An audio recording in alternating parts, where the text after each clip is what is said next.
During the company dinner, the boss took my wife from my table and took her to his. I froze.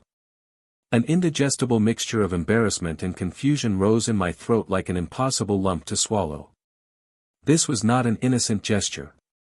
There were no casual smiles, nor a plausible justification in the way he held her arm with an intimacy that overflowed with arrogance, like someone taking something they consider rightfully theirs. She didn't resist. He didn't look back. And that was worse than any scream, than any confrontation. It was silent acceptance. Permission without guilt. As if that invitation was expected. As if the invitation was, in fact, an arrangement.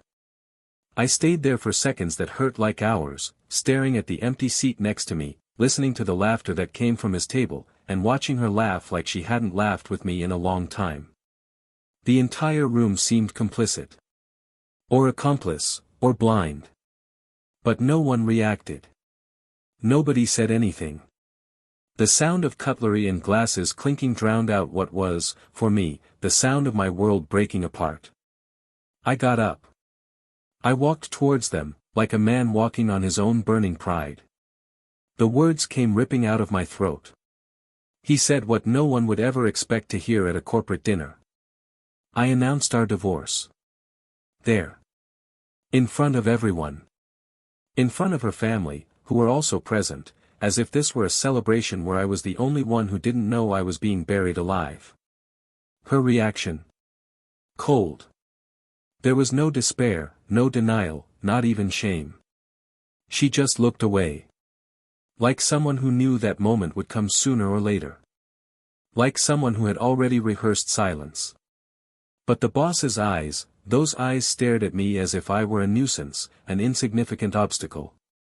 A step he had already stepped on to climb to the top of his small personal victory. He didn't even try to justify himself. On the contrary. He continued with his hand on her shoulder as if saying, without saying, now she is mine. That night, I didn't sleep. I searched through memories like someone trying to find a plausible explanation for the collapse among the rubble. Where did I get lost? Where did she get lost from me? Or were we never really together? I started to suspect everything. From the meticulously repeated routine. Of the hurried kisses. Apologies with a face of commitment. I started to remember the messages she never left open, the laughs on the cell phone while I was washing the dishes, the makeup on normal days, the expensive perfumes to go to the supermarket. Everything started to taste like a reheated lie. The messages I sent went unanswered.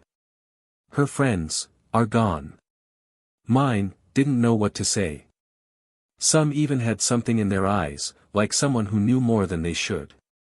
I discovered, days later, that dinner wasn't just a dinner. It was an internal, informal celebration for the new position he would receive, and which she had directly helped him achieve. There were private meetings, after-hours meetings, deleted emails. A plan. An ascension that was being built under my own roof, with my wife as a step. She not only participated but encouraged. His success was, in a way, also hers. And I was just the picture of stupid stability, the husband who financed and loved and supported as he was slowly replaced. But what gnawed at me the most wasn't the betrayal itself. It was the way she lived it. As if I were invisible. Like I never mattered. As if the years, the plans, the house we built with each sacrificial brick, had never existed. And the worst, as if she thought that, in the end, everything would end well. As if I loved her so much that I could forgive her. As if I were too weak to leave. As if I were too weak to forget. But she was wrong. And what she never imagined, is that destiny, sometimes, has a cruel way and needs to return exactly what we offer to others. While she believed that she had moved up in life, that she was alongside someone more influential, more interesting, I watched from afar the subtle fall that she didn't notice. The boss who enchanted her, little by little, began to show himself for real. Selfish. Controller. Vain. She traded security for vanity. Love for appearance. She wanted to live a tale of power. But he traded a home for an empty mirror. And it was in this void that she lost herself. People started to move away. The friends who supported her disappeared when they realized that she was capable of abandoning those who gave her everything. The family pretended to be normal, but avoided commenting. And the boss, little by little, he started to treat her like another disposable conquest. The party is over. And she was alone. But life is capricious. While she sank into the silence of wrong choices, I was reborn. From the most humiliating chapter of my life, something new began. I met someone. Someone who was at the same dinner, who saw everything, and felt ashamed for me. Someone who looked at me with compassion, but also with respect. Who listened to my outburst, who stayed by my side while the world collapsed. Which made me laugh again. That made me believe it was still possible. That I was still worthy of being loved, truly. This story is not just about betrayal. It's about perception. About the moment you discover that love wasn't lost, it was wasted. About how the ground can crumble beneath your feet and yet you can build something better on top of the rubble. But it's also about emotional justice. About the price of playing with other people's feelings as if they were disposable. What she never knew, what she never imagined, was that while she was laughing at that table with her new lover, I had already been noticed. And that complicit look, which she never gave me, had already turned to me. In the end, the company dinner was not the end. It was the beginning. The beginning of a slow, painful fall for her, and an unexpected redemption for me. But there is something, a specific detail, that happened the day after dinner. Something that changed everything forever and changed the game in a way that not even the best screenwriter would dare write. And that's why, to this day, every time someone asks me how this story ended, I respond with another question: do you know what happens when the betrayed man becomes the desired man? Welcome to the channel. Here, we do not support, encourage or romanticize any type of betrayal. The stories told are fictitious, but they carry a painful truth: betrayal destroys lives, corrodes homes and leaves deep scars. The objective is to show, through intense dramas, the real impact of wrong choices. Now get ready. Take a deep breath. You're about to hear a shocking story, which will affect your emotions and perhaps even your convictions. Good story. Their home was a perfect picture of stability. Not luxurious, but elegant in the right way. The always clean windows let in generous light, and the pictures on the walls, almost all chosen by her, told stories of travels and moments that seemed eternal. Thomas and Emma had lived there for almost 9 years, in a union that many would classify as exemplary. He was a civil engineer, meticulous, silent, always willing to listen more than talk. She, a literature teacher, is passionate about words, subtle gestures, and transforming everyday life into rituals. They married for love, no one doubted that. But over time, what began as fiery passion turned into a constant, almost numbing calm. Not that there was a lack of love. What was often missing without anyone noticing: novelty, surprise, that butterflies in the stomach that don't just come from desire, but from the expectation of something unexpected. Emma loved little details. I always made a point of lighting candles at dinner, even on ordinary days. The set table was a tradition, even though he was often late because of traffic or a meeting that went on too long. Thomas, for his part, never complained. He thought her care was beautiful, although he was no longer moved by the same glow as before. His world was very practical, very technical. I spent the day solving problems, measuring deadlines, ensuring that nothing went out of place. She lived at a different pace. She appreciated poetry, had a collection of old novels and cried alone when rereading the same passages that marked her in her youth. They were, without realizing it, parallel worlds that crossed paths at night in the same bed, but that no longer met in essence. Their relationship was respectful, harmonious on the surface, but full of silent gaps. He loved her, that was for sure. But he loved with the security of someone who believes that love is immutable, eternal by contract. He no longer asked about her needs, her insecurities, or desires. I assumed that the simple fact of being together, keeping the bills paid, commitments up to date and social life functioning was enough for everything to be fine. Emma didn't say anything, didn't demand anything, didn't create conflicts. She was too mature to dramatize and too sensitive to ignore absences. His way of reacting to loneliness was to fill time with beauty. Fresh flowers in the living room, homemade dinners with music in the background, notes discreetly left in his backpack. Things that he, most of the time, read with an automatic smile, but without letting those words really touch him. They had mutual friends, frequent dinners with the same group as always, trips planned in advance, itineraries meticulously organized. It was a couple who knew how to get along. Who knew how to remain silent. And this, in many moments, was what separated them the most.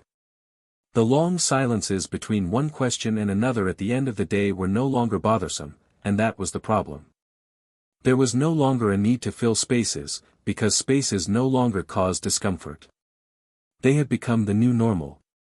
They lived side by side like two good colleagues, who respected each other, who cared for each other, but who no longer looked at each other as they used to. His eyes no longer searched hers with intensity. And hers, although they still shone, carried a contained melancholy, a longing for what perhaps had never happened, only been imagined. At work, Thomas was recognized. He was at a solid stage in his career, and his ethical and discreet attitude made him trustworthy to his superiors. He was the type of professional who rarely got involved in conflicts, who delivered results and knew how to listen more than react. Respected, but not feared. His relationship with his colleagues was cordial, although distant. I wasn't one to make friends in the corporate environment. I participated in company events more out of obligation than pleasure. Emma, on the other hand, was loved at the school where she taught. The students admired her, her colleagues saw her as someone kind, attentive, with a deep look and a generous listen. She was one of those people who remembers everyone's name, who asks about family, who writes birthday letters instead of sending short messages. It had a soul from another time. The invitation to the company dinner came weeks before. It would be an elegant event, celebrating the good results of the quarter.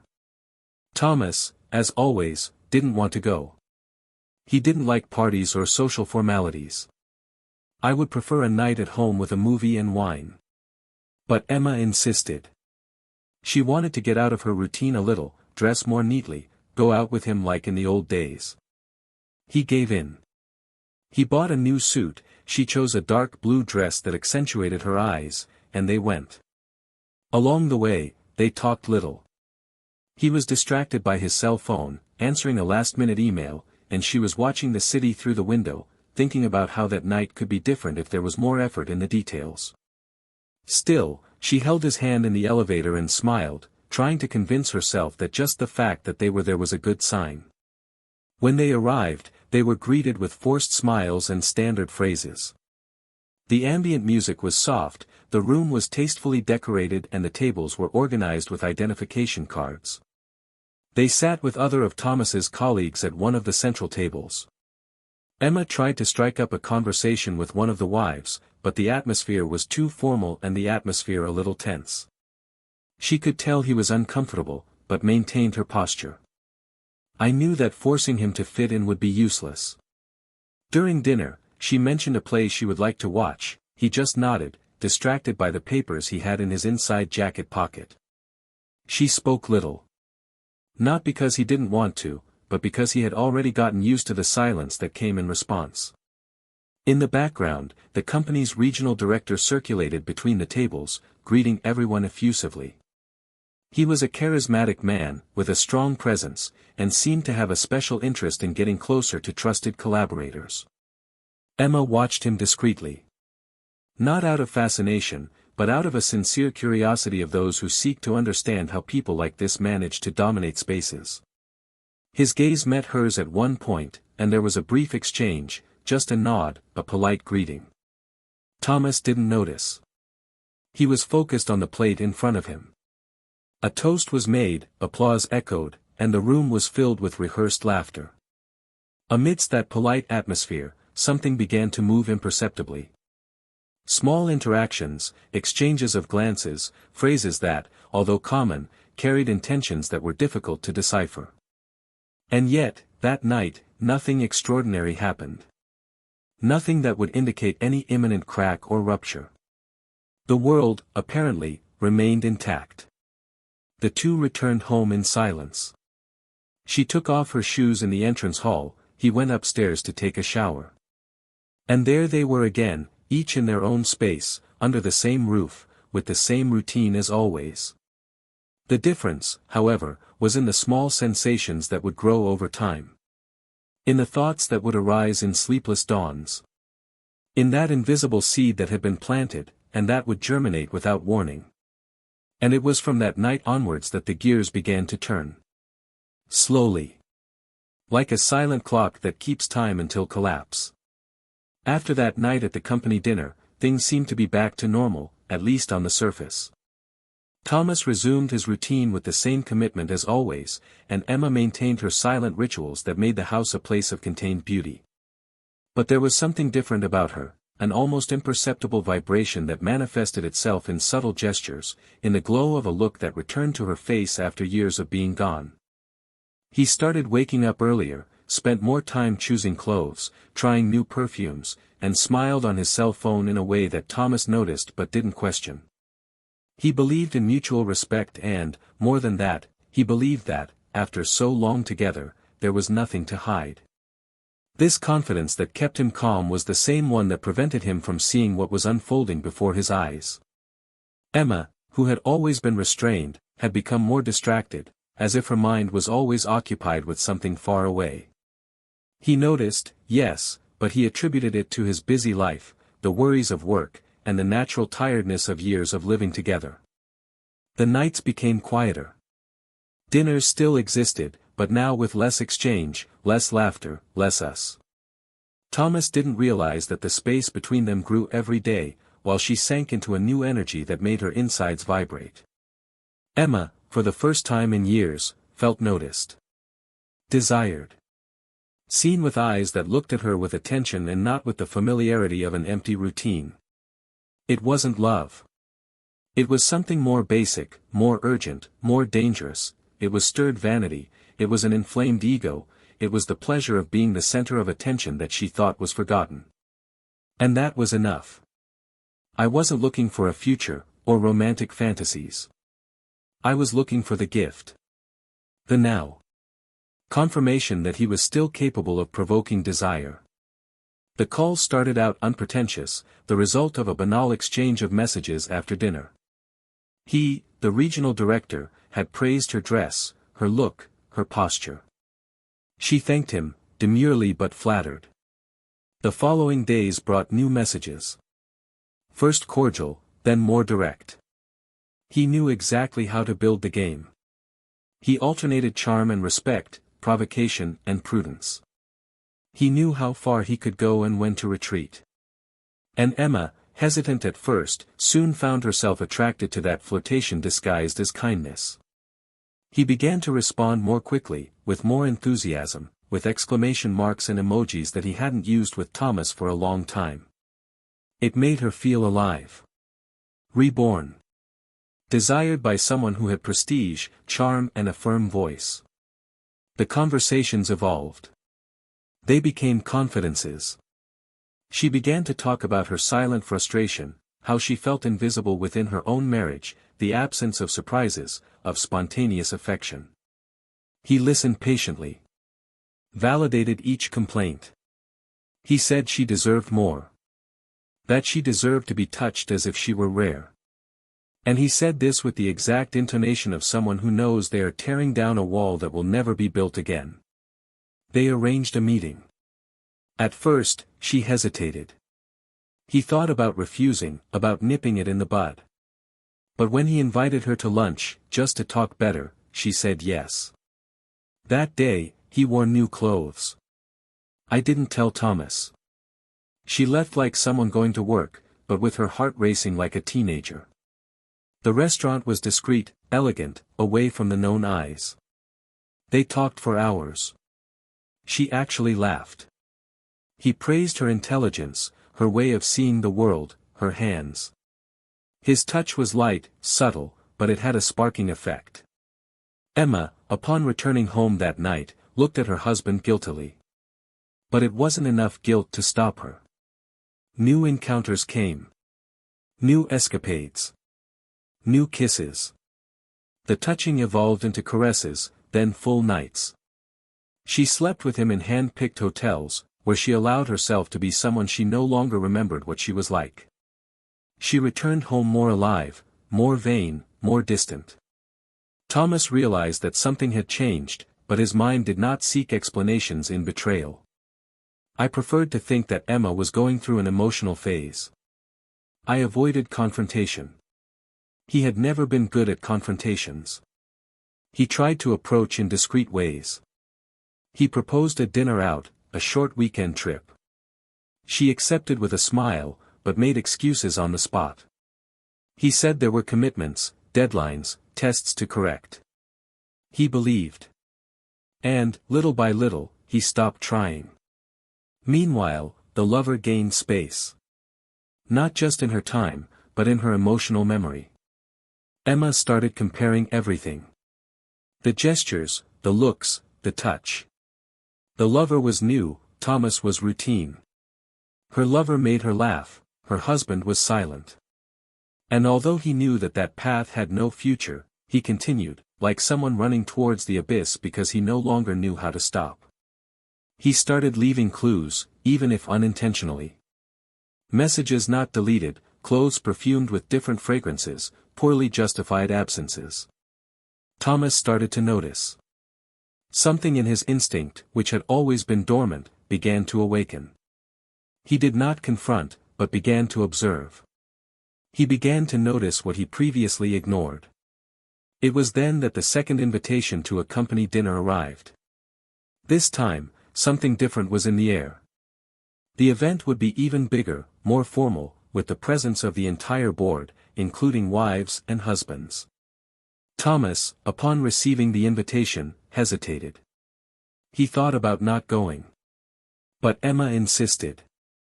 He said it would be important, that everyone was hoping to see them together.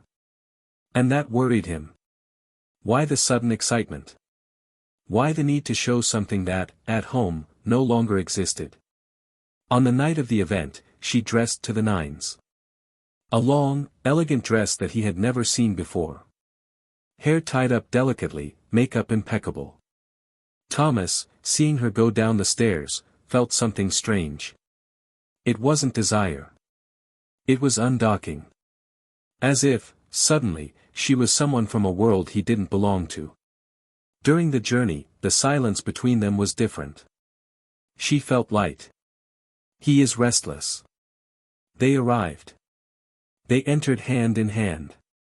But there was no connection between those fingers. At the table, they sat as usual. She smiled at everyone, he greeted them with waves. The room was full, familiar faces mixed between compliments and easy smiles. At one point, the regional director approached. He greeted Thomas firmly, then turned to Emma with a long look. There was a second of invisible tension there, which no one else noticed, except Thomas. The director laughed, praised the couple's beauty, and moved on. But that look stayed. Like a shadow that hovers. Like a smell that doesn't go away. Throughout the night, the looks between him and Emma were repeated. Discreet. But Thomas saw them. He started putting pieces together. Her posture. The way she reacted to his compliments. The low laughs, the occasional touches. During dessert, one of the company's directors stood up to announce the promotion of 2 new positions on the board. Among the names announced was his. The same man. Everyone applauded. Emma too. But his applause was accompanied by a look that said more than any words. Thomas felt it. He felt like someone being punched in the stomach without warning. A voiceless confirmation. A mute verdict. The climax came minutes later. With the room still buzzing, with the toasts going on all around, the director walked over to their table. He approached Emma, lightly touched her arm and, with a smile that didn't ask for permission, invited her to sit at his table. Thomas watched everything without reacting. She got up. Smiled. And it was. Without hesitating.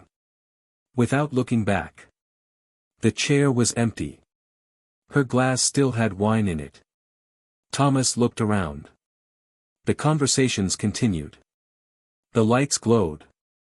But inside him, everything went dark. He got up. He walked to the new table. Everyone's eyes followed him. He stopped in front of them, took a deep breath, and with a firm voice, announced the end.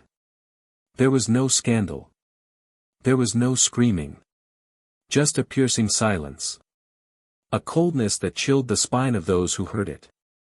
And then, there, in front of everyone, he said, "I'm getting divorced." But what no one there knew, not even Emma, was that that gesture was not the end. It was just the beginning. The day after dinner was silent. Emma arrived home late, walking slowly, as if the world around her weighed more than it should. Thomas was no longer there. Not on the couch, not in the bedroom. There was just a note on the table with a few words, "Answers will come at the right time." She tried to call, wrote messages, but they all went unanswered. The house, now cold, seemed wider, emptier, as if the air inside it had changed density. For years, that space had been his refuge, his temple of balance. That night, however, it was just a mirror of its abyss. He walked through the rooms as if revisiting a memory. He lay on the bed with his eyes open and his mind restless. He didn't cry. Not yet. Something inside her still believed that everything could be remedied. That maybe his pride would speak louder for a few days, but then he would return to the same place as always. Deep down, Emma believed that the marriage, even though it was damaged, would survive. He always resisted.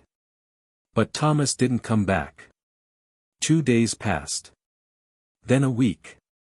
He had disappeared from the routine, without leaving a trace. He didn't go to work, turned off his cell phone, avoided any contact. Emma started to panic. Unread messages piled up. Friends didn't know where he was.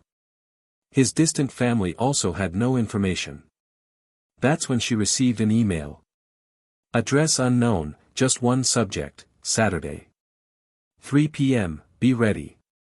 The body of the text was short.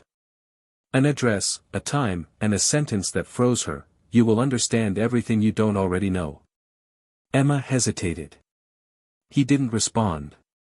But something made her get ready that day, put on a neutral dress and head to the designated address. It was a remote place, almost on the edge of the city, with high walls and an electronic gate. When the intercom rang, he recognized Thomas's voice asking him to come in. The gate slowly opened. She walked with heavy steps. I was nervous. Not out of fear of confrontation, she expected that. I was nervous because I didn't know what exactly he had prepared. Thomas received her with a look she had never seen before. It was firm, but serene. There was no anger in his eyes. There was something much more frightening, calculated coldness. He asked her to come in. The environment was simple, a large room with just 2 chairs in the center. There was no one else. Emma tried to break the silence, but he just pointed to the chair. They sat facing each other, and for long seconds they said nothing. Thomas started with a neutral tone. He said he didn't want revenge. I didn't want screams or tears. I just wanted the truth. A clean conversation. Emma swallowed. She tried to justify what happened, but he interrupted her. He said he already knew everything. That he didn't need explanations about what was already obvious. He said that betrayal, although unforgivable, was not the reason he disappeared. That his absence had nothing to do with jealousy, nor with pain. But with discovery. And then, without changing his tone of voice, he asked, "Do you know who you are in a relationship with?" Emma tried to hold his gaze, but the question threw her off balance. He didn't respond. He continued. Do you know where he comes from? What is he capable of? She was silent. It was the first time he felt real fear. Thomas got up, walked over to a small bookshelf and picked up a folder. He placed it on the table between them. Inside, dozens of messages, photos and documents were printed. Contracts. Vouchers. But not about the betrayal itself. It was company data. Confidential documents that had passed through Emma's hands. Sensitive information that, in some way, was used to directly benefit the man she had become involved with. She turned pale. Thomas continued. He said he had discovered that the director's approach was not accidental. That Emma had been observed for months before first contact. That she was part of a bigger plan. A strategic move to oust a group of old executives and consolidate new management in the company. And she, without even knowing it, had collaborated. Emma tried to deny it. He tried to say that he would never do this intentionally. Who never had access to relevant information. But Thomas interrupted her again. He said she could have been used, but she was complicit by her silence.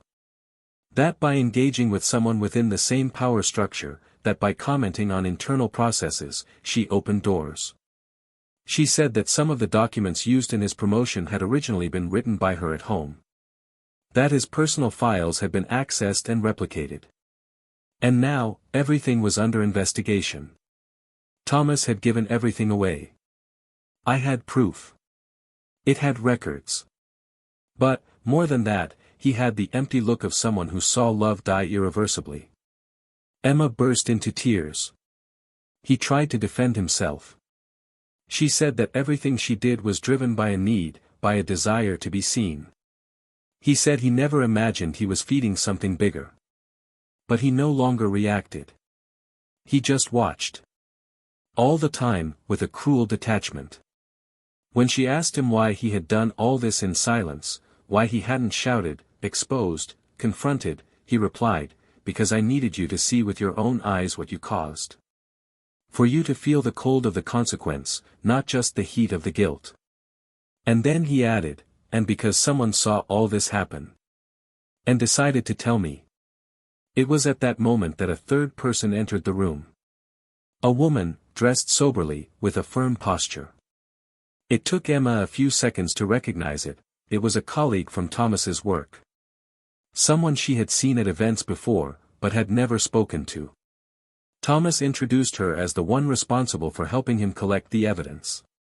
An internal compliance professional at the company who, following an anonymous complaint, had cross-referenced the information and identified the origin of the leaks. And it was she herself who confided in Thomas, out of empathy, Emma's involvement. Not for revenge. But out of loyalty. Emma looked at the woman as if seeing a living sentence. He tried to argue. Tried to appeal. But she was direct, you were naive. But your naivety came at a high cost. The company will take action. Thomas handed over an envelope. Inside were the divorce papers. Emma could barely breathe. He didn't scream. He didn't threaten. Just delivered. She said she would keep the house, that she wouldn't fight over property, that she just wanted distance. He said he had started to live another life.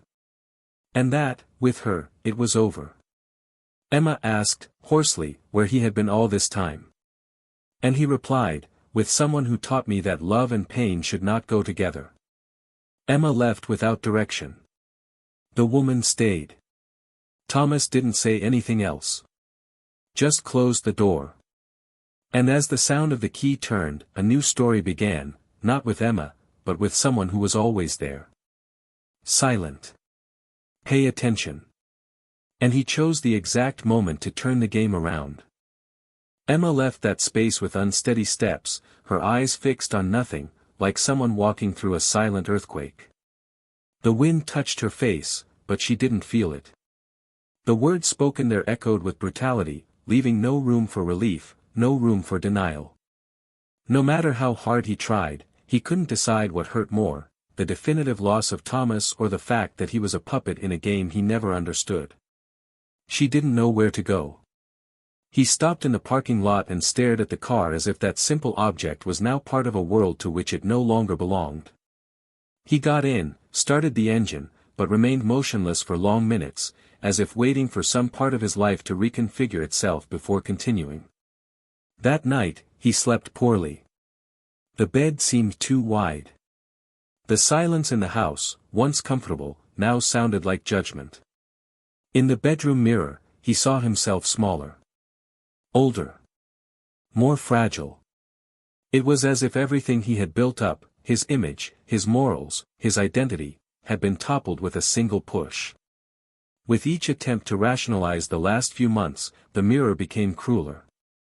She relived the gestures, the whispered words, the moments when she smiled believing she still had control. She now understood that she was not just a cheater on a husband, but an unconscious accomplice in a corporate plan that culminated in her own ruin. And the worst part, she gave herself away. He gave himself up. Out of vanity. Due to lack. For not knowing how to differentiate seduction from manipulation. On the other side, Thomas wasn't sleeping either. Although he was serene on the outside, internally he was a boiling machine. Not of hatred, that had already been diluted, but of reconstruction. He spent the night organizing documents, handing over control of processes to the legal department, discreetly detaching himself from the emotional responsibilities that still tied him to that chapter. Now he lived in a kind of emotional exile. An internal cleaning process, where every memory of Emma was carefully archived never to be accessed again. He knew he couldn't erase the past, but he decided to no longer be a hostage to it. And more than that, there was something different in his days, her presence, the woman who helped him, who revealed the truth with elegance and who, without realizing it, became a beacon in his darkest days. Her name was Alicia. Discreet, but not erased. Strong, but without being imposing.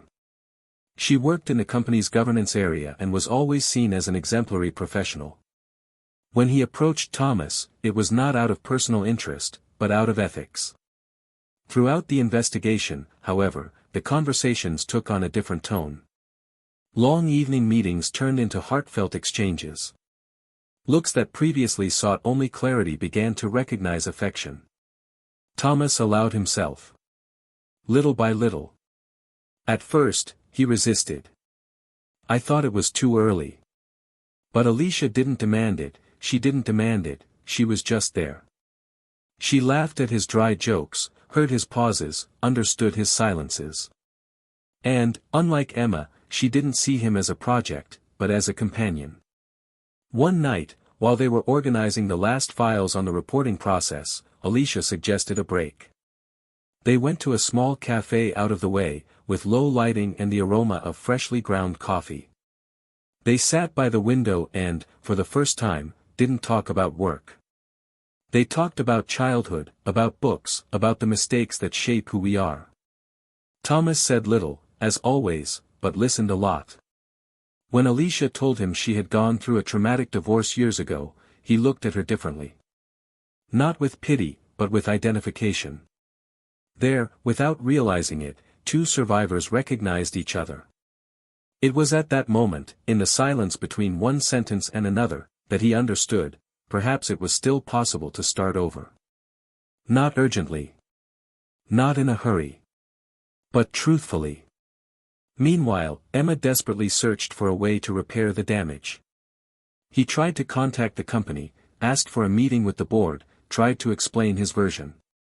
But no one answered him. I knew that institutional silence was more devastating than any denial. When he finally received a summons, it was to announce his removal from office. Not as a formal punishment, but as an ethical recommendation, accompanied by a confidentiality agreement. No scandals. No headlines. Just a social exile, silent and suffocating. Lost friendships. Colleagues avoided her. Parents of students called for his removal from the class. The reputation that had taken years to build evaporated as if it had never existed. It was during a rainy afternoon, in front of the mirror in an empty classroom, that Emma collapsed. She cried for the woman she was, for the woman she pretended to be, and for the woman she now found herself forced to reinvent. He called Thomas one last time. The call went straight to voicemail. He sent a message asking for 5 minutes, no promises, no requests. He never responded. But Alicia saw the message. They were together when she arrived. Thomas read it, took a deep breath, and just put his cell phone in his pocket. Alicia didn't say anything. He just extended his hand over his. Thomas looked at her, tired but grateful. They didn't need to talk. They both knew, the story with Emma was over. That same week, Emma decided to leave the house. I could no longer stand the empty hallways, the closets full of memories. He moved to a smaller, simpler apartment. A new neighborhood. A new neighborhood where no one knew it. He started working on a preparatory course, correcting essays. I lived with less, but with guilt weighing more. I spent my days between piles of papers and late nights that were too long for someone who sleeps alone. He never saw his lover again. He had been removed from the board after internal audits revealed other irregularities. Disappeared from the map. No emails, no messages. Emma belatedly realized that she was just another disposable piece on a bigger board. A month later, while drinking coffee at a coffee shop near his new job, he heard familiar laughter.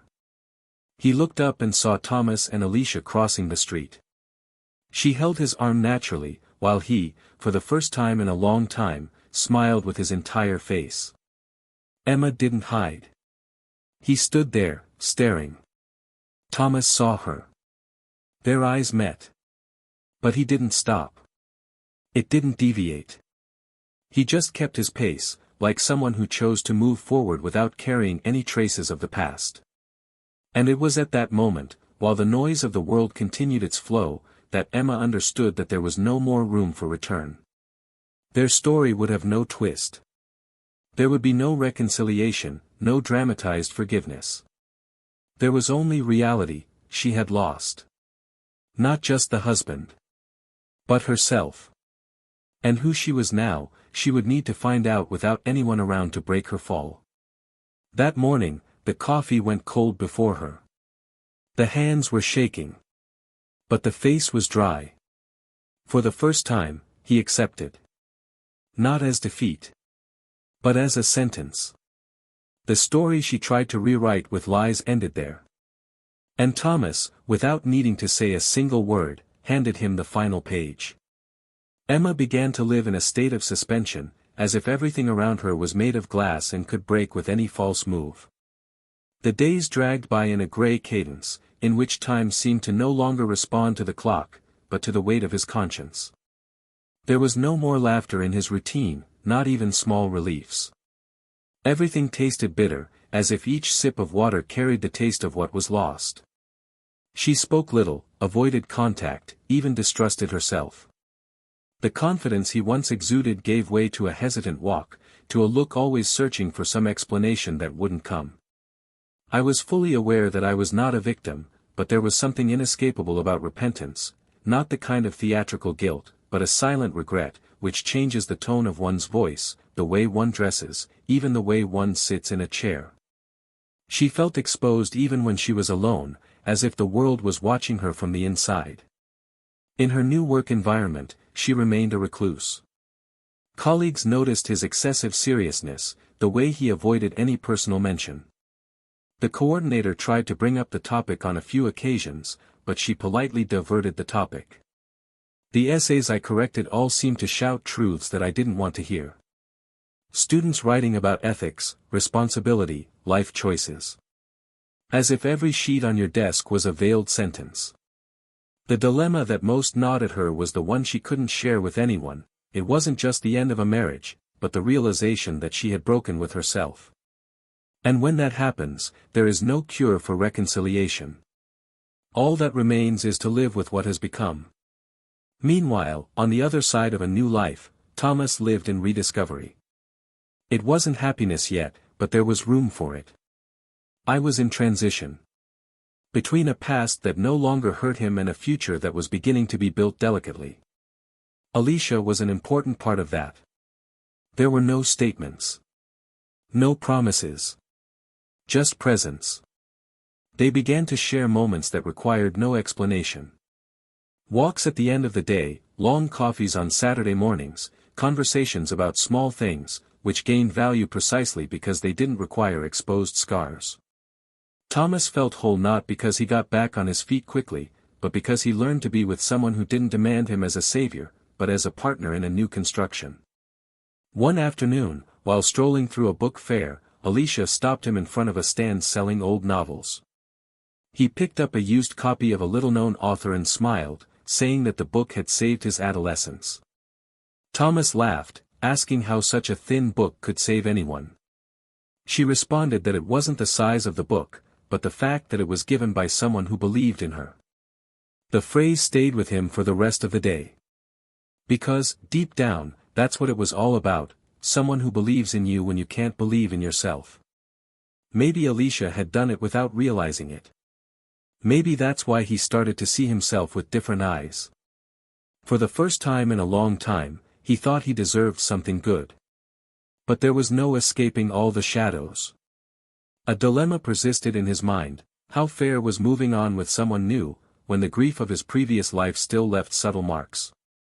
Thomas knew he would never return to Emma, but the memory of everything they lived insisted on staying alive. Not with longing, but with a sense of responsibility.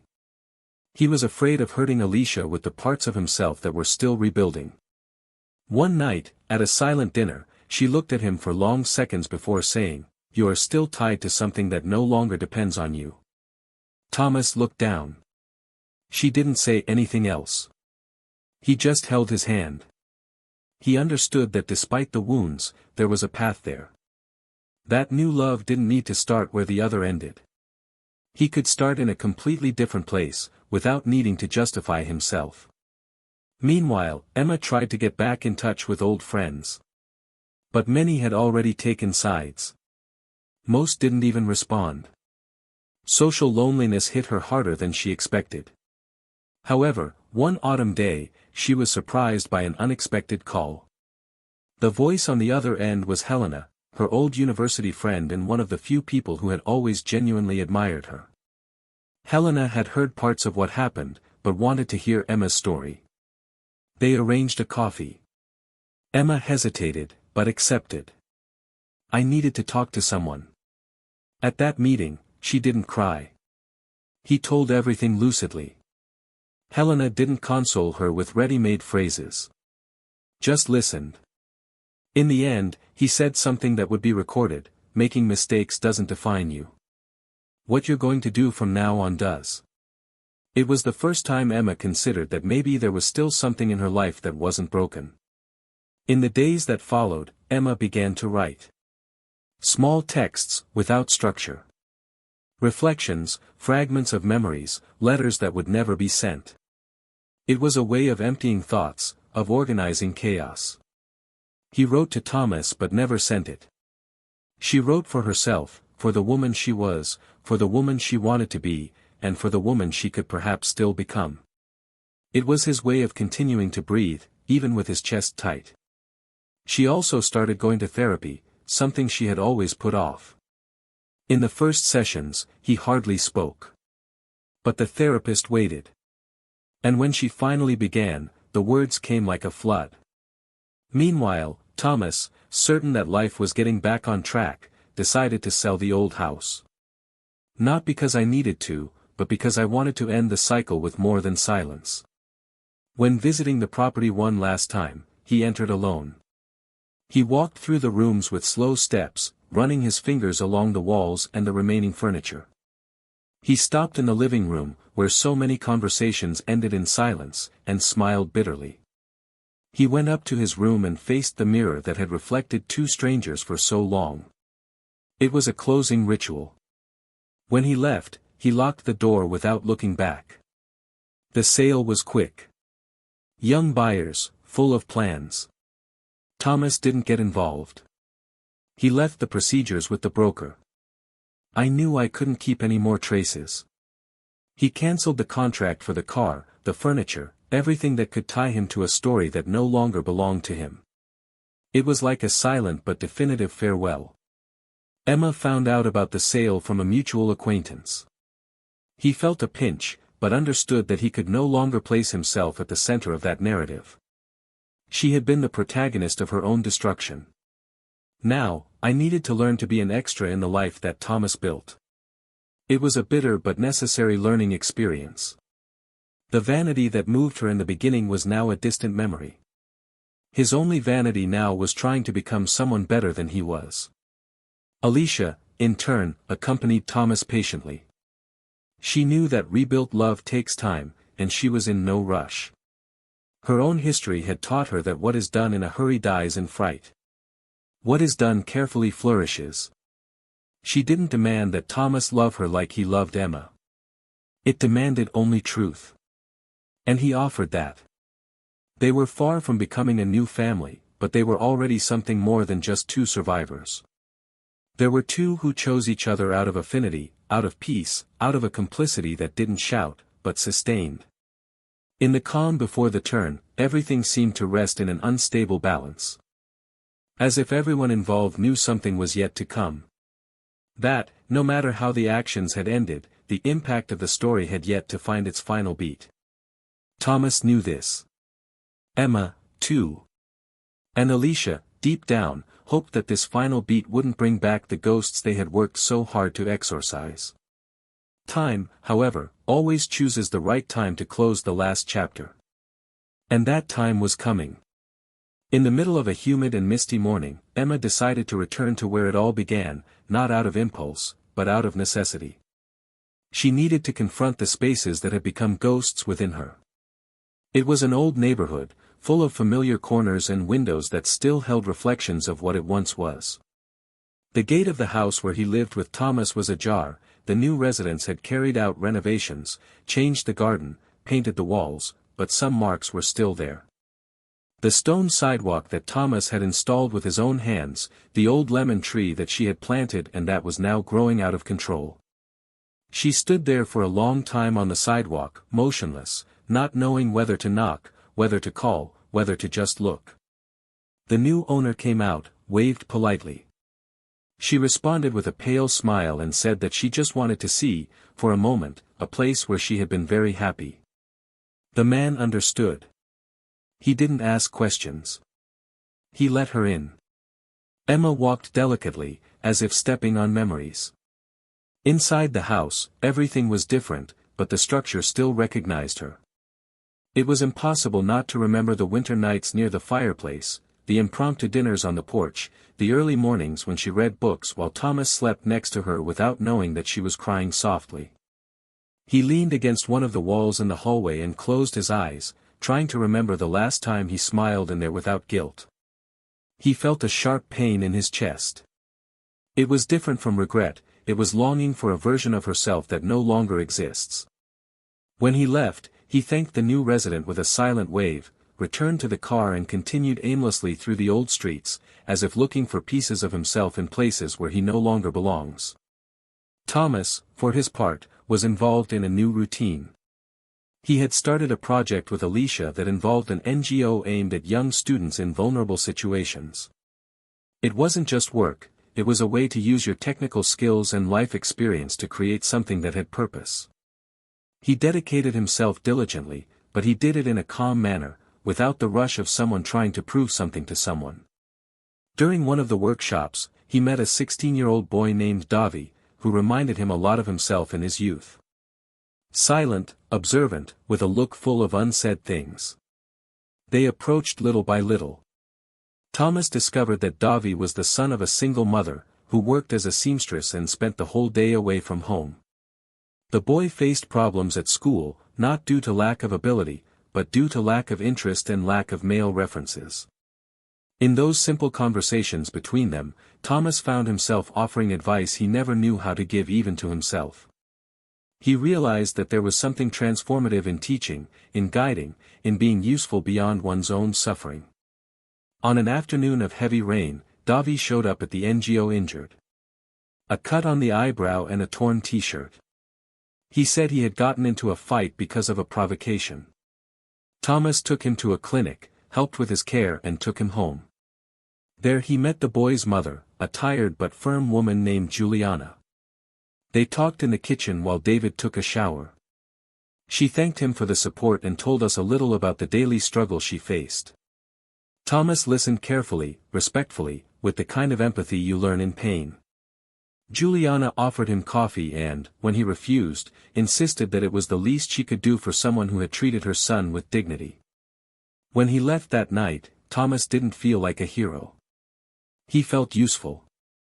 And that, after everything he had experienced, was perhaps the most necessary feeling. At the end of that week, Alicia noticed that Thomas was different. Not distant, but restless. He asked what had changed and he answered honestly. He talked about Davi, about his mother, about the feeling of being faced with something he didn't expect. Alicia looked at him for a little too long before saying that she hoped he knew the difference between empathy and escape. Thomas frowned. She then added, "Sometimes we help others so we don't face what's still missing in us. I just want you to know that before you get too involved." He shook his head. He said he understood. And he understood. But there was something about Davi and Juliana that touched him differently. It wasn't love, it wasn't passion. It was another type of connection. A kind of redemption.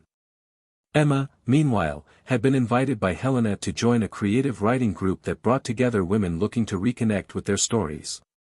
At first, he thought it was unnecessary. But after the third session, he felt that there was something there that made sense. I wrote about everything I could no longer say out loud. About guilt, desire, fear, failures. The texts were read aloud and commented carefully. Nobody judged. Just reflected. It was in one of these sessions that he wrote a text for the first time in which he did not mention Thomas. For the first time, his text was not about loss, but about starting over. It was fiction, but it carried the seed of something real. One Saturday morning, Emma was surprised by an unexpected visitor. Alicia. No warning, no fuss. She was standing in front of the door of the small apartment, with an envelope in her hand. Emma hesitated, but opened the door. Alicia came in, sat down and was direct. He said he wasn't there for Thomas, nor because of jealousy, nor because of resentment. She was there because she needed to deliver something that no longer belonged to her. The envelope contained a letter written by Thomas months ago, but which he had decided never to send. It was a dense, honest text, full of feelings that were kept to avoid further wounds. Emma read in silence, feeling each word like a punch. There was no resentment, but there were truths that she had not yet had the courage to accept. Alicia got up, went to the door and, before leaving, she just said, "You don't need to thank me. You just need to do something useful with all this." And it was gone. Emma sat there, with the letter in her hands, understanding that that woman was not an enemy. It was, in fact, someone offering the last piece of a puzzle that she herself messed up.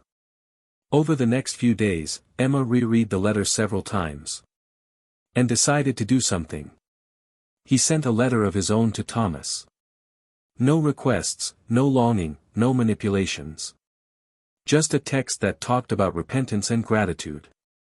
For the life they had, for what he endured, for what she understood later. And for the courage he had to leave. Thomas received the letter on an ordinary afternoon.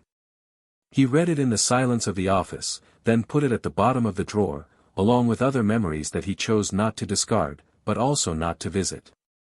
He didn't respond. It didn't need to. The letter did not ask for a response. It was a closure.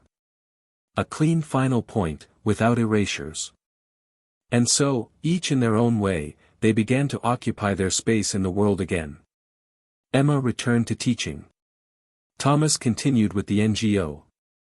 Alicia began writing an article about emotional ethics in the corporate environment. Their lives no longer crossed paths, but they also didn't hate each other. The past was no longer a prison. It was just history. And that, in itself, was liberating. But, even with everything in order, there was still one last choice to be made. And she no longer belonged to the past. He was standing in front of Thomas, one summer night, when Alicia looked him in the eyes and said, "Now that everything is at peace, do you know what you want?" His answer would come soon. And it would be definitive. Alicia's question hung in the air like a thick breeze before a silent storm. Thomas didn't respond right away. He got up, walked to the bedroom window and observed the street below, where the lights from the streetlights mixed with the long shadows of parked cars. He took a deep breath. He was no longer the impulsive man who wanted answers on the tip of his tongue, nor the one who ran away from everything for fear of feeling too much. Now he was someone who understood the weight of decisions. And Alicia, when asking that question, didn't pressure him. She just wanted to know if, after so much reconstruction, he still knew how to listen to his own truth. He turned around, slowly approached her, and held her hand firmly. He said he no longer wanted to live between broken bridges and hastily erected walls. That the peace he found next to her was not a momentary relief, but confirmation that he was ready to live another story, without shadows. Alicia didn't smile, just nodded with teary eyes. It was the answer she needed, but more than that, it was the one he deserved to give.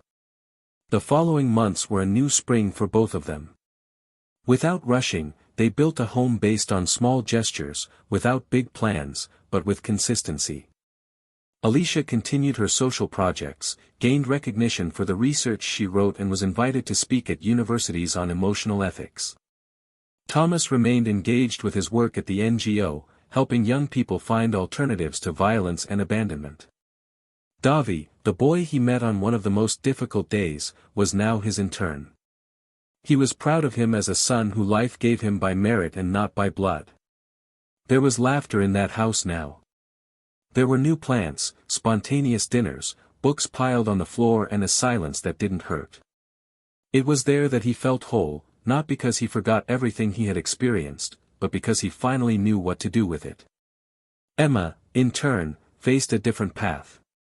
After the closure of the creative writing group, he decided to enter some of the texts in literary competitions. He didn't expect recognition, but he wanted to prove himself capable of transforming pain into art. To her surprise, she won a regional award and was invited to publish a book of chronicles. The book was called Parties K Ficum and featured stories inspired by fictional characters who dealt with moral choices and silent losses. Although he never mentioned Thomas directly, it was impossible not to feel his presence between the lines. Critics praised the sensitivity of the text, and the public found comfort in the well-narrated wounds. Emma didn't love again. Didn't look. I felt like I wasn't ready yet. But she relearned to live with her own image in the mirror, and that, for her, was a start. Time passed and, at a literary event, he met Helena again, his loyal friend, who now managed an independent publisher.